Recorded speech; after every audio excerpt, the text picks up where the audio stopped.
You know what's weird? The return of the tap. Sorry, boys. I had to do it. It was just over a year ago now. We started to see that real steady increase in the amount of tap and goes in the game. And honestly, I was really skeptical at first. I wanted to believe it's so bad, but thought it was too good to be true. It also didn't help everyone was pointing it out like a kid with red hair, and I just thought, surely this will stop soon. But no, they're back. I swear, we went at least a decade without seeing any fancy moves, any fancy shit off a tap and go, unless it was during a bars match. Honestly, you had more chance of finding Willy Wonka's fucking golden ticket than seeing a tap move in a game of rugby. There was more likely to be a new rugby game come out in a timely fashion. It was unheard of. Now, tap moves aren't just back, they're everywhere at the moment. It's like an informal measuring contest between the coaches of who can come up with the best tap moves, and I'm loving it. Tap moves are a lot of fun. Like, some of my favourite memories from playing rugby are from tap moves. One being, we had this move at school called TC, which stood for tough. The success rate of this thing, 98%. We just gave it to the dumbest guy in our team who happened to be the best ball runner.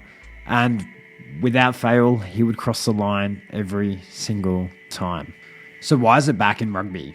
Well, let's address the elephant in the room here, and that's the fact that it's stolen its thunder pretty much directly from the driving maul. As we've seen more tries stemming from tap penalties, we've actually seen a massive decline in the amount of tries coming from the rolling maul. It was only at the 2019 World Cup, 1 in 3 tries were from the rolling maul.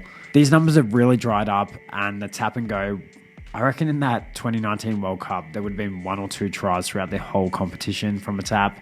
And that would have been scrum halves being sneaky. Now, nobody's questioning tries are coming from the tap and go. I would say it's probably on par, maybe even overtaken the rolling maul lately.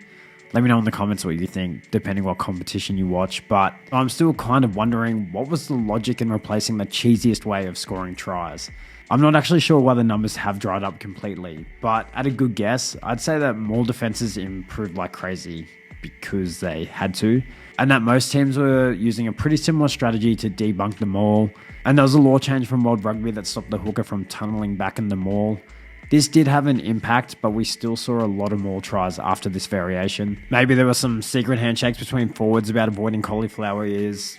Who knows? Let me know what you think down below. But what we do know though is it's a good thing because hookers were breaking records everywhere. Like, the maul was so overpowered and so predictable about what was going to happen. No one can argue with that.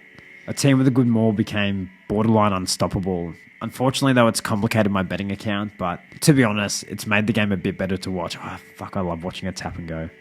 Another reason I could point to is because the lineout's a 50-50 contest. Well, it's more like 80-20, but there's still that risk you might lose the ball. With a tap, you know you're going to at least get one crack at the try line. Put on top of that the breakdown can give you some nice quick ball where the maul can get messy in there and can really dry up any moves that anyone's trying. Possibly that's a reason why. Definitely though, teams have been finding a lot of success with this approach, and you're working several steps ahead of the opposition. And you can't argue with the fact that it would be a lot more fun for the players. Imagine the adrenaline rush the entire team is feeling when they know the tap's coming. That move they've been practicing for all week, they can have a go at. I mean, if we look at some of these tap moves, they're just irresistible. It's just so, it's poetry in motion. It really is. There's no better feeling than crossing the line and earning a try.